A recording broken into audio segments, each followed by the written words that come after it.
जो टीएमसी के सहयोगी दल उत्तर प्रदेश में शासन करते थे, उनके समय में जहां जहां से पलायन होता था, वहां वहां से हिंदुओं को वापस लाया गया है।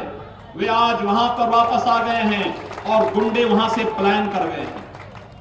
हमने दो बात साफ कही है, उत्तर प्रदेश में कानून का राज होगा, कानून के साथ खिलवाड़ करने की छूट किसी को नहीं। और भाइयों बहनों, आज उसका परिणाम क्या है? उत्तर प्रदेश में कानून के राज का परिणाम है गुंडे या तो जेल में हैं या फिर हमने उनकी राम नाम सत्य है की यात्रा निकाल दी है। उनके लिए कोई तीसरी जगह बची ही नहीं है, वहां दंगे फसाद की कोई जगह ही नहीं। और वहां पर जब एक साथ विजयादशमी, दुर्गा पूजा का आयोजन और मुहर्रम एक साथ पड़ गया, प्रशासन वहां पर भी मुझे पाठ सिखाने का प्रयास किया कि ये करते हैं कि दुर्गा पूजा का समय कम करा देते हैं। मैंने कहा कोई समय कम नहीं होगा, पूरी पूजा होगी, पूरी भव्यता के साथ होगी, पूरी दिव्यता के साथ होगी। आवश्यकता पड़ती है हेलीकॉप्टर से पुष्प वर्षा करने की तैयारी भी करो, लेकिन कोई कमी नहीं होने देंगे। और मैंने इस बात को भी कहा कि मुहर्रम के जुलूस के नाम पर कहीं उदंडता करोगे तो फिर ये अंतिम जुलूस होगा, इसके बाद से कभी जुलूस नहीं निकलने पाएगा। भाइयों बहनों, उत्तर प्रदेश के अंदर कहीं कोई दंगा फसाद की बात सामने आई?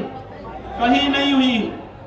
कोई दंगा नहीं, कोई फसाद नहीं, कोई अराजकता नहीं, कोई गुंडागर्दी नहीं। और ममता दीदी ने एक स्वर में कह दिया कि दुर्गा पूजा होनी ही नहीं चाहिए, रोक लगा दी। वो तो यहां के श्रद्धालु जन मां दुर्गा जी के भक्त, मां काली के भक्त जब कोर्ट में गए और माननीय न्यायालय ने आदेश दिया कि अगर उत्तर प्रदेश में दुर्गा पूजा और मुहर्रम एक साथ हो सकता है तो बंगाल में क्यों नहीं हो सकता, कोलकाता में क्यों नहीं हो सकता, बारासात में क्यों नहीं हो सकता है। यहां पर न्यायालय को बार बार सरकार को बताना पड़ता है, तब जाकर के इनकी आंखों को कुछ दिखाई देता है, इनकी कानों को सुनाई देता है। आपकी आस्था इनको नहीं दिखाई देती, आपकी पुकार इनको नहीं सुनाई देती। जो लोग आपकी पुकार नहीं सुन सकते, जो लोग आपकी गुहार नहीं सुन सकते, क्या उनको वोट मिलना चाहिए? उनको वोट मिलना चाहिए? ये बंगाल, आखिर बंगाल के अंदर इतना संकट आज क्यों आया है? पूरा देश विकास की प्रक्रिया के साथ आगे बढ़ रहा है। और भाइयों बहनों, मैं आप सबसे यही अपील करने के लिए आया हूं। पूरे देश में एक ही लहर है। और सचमुच मैं पिछले दिनों पुरुलिया भी गया था। मैंने पहली सरकार देखी, इतनी तानाशाही पूर्ण सरकार, जिसने मेरा हेलीकॉप्टर ही लैंड नहीं करने दिया था। आज भी परमिशन नहीं दे रही थी, कल रात्रि को परमिशन मिली है। जब हमारे भाजपा के पदाधिकारी आंदोलन किए तो अब रात्रि को परमिशन मिल पाई, नहीं तो परमिशन भी नहीं दे रही थी सरकार। मैंने कहा जाऊंगा जरूर, पुरुलिया भी गया था और मैंने कहा बारासात में अगर सभा है तो जाऊंगा जरूर, चाहे कैसी भी स्थिति हो। इस अराजकता के खिलाफ, इस तानाशाही के खिलाफ हम लोग लड़ेंगे।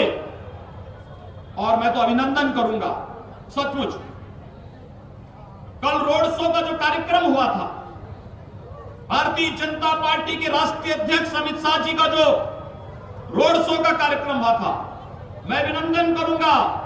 इतनी गुंडागर्दी, इतनी अराजकता के बावजूद टीएमसी के गुंडे जगह जगह तोड़फोड़ अराजकता कर रहे थे, प्रशासन मौन बना हुआ था। उस सब के बावजूद भारतीय जनता पार्टी का कार्यकर्ता और बंगाल की जनता ने टीएमसी के गुंडों की गुंडागर्दी को दत्ता बताते हुए अपना रोड शो के कार्यक्रम को अनवरत जारी रखा।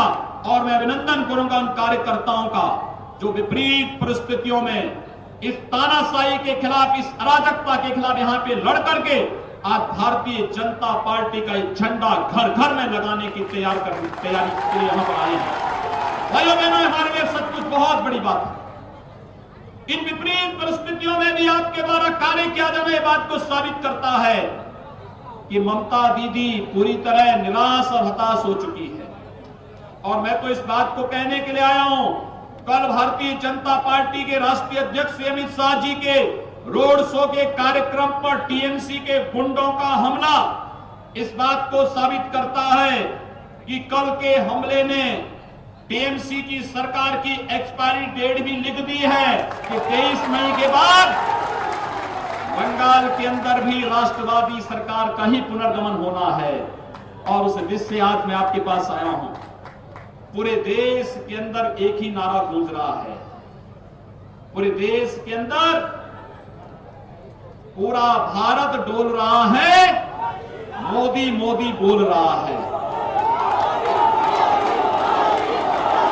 पूरा भारत डोल रहा है, मोदी मोदी बोल रहा है। मेरे साथ एक बार दोहराइए इसको और दीदी के कानों तक आवाज पहुंचे। पूरा भारत डोल रहा है, मोदी मोदी बोल रहा है।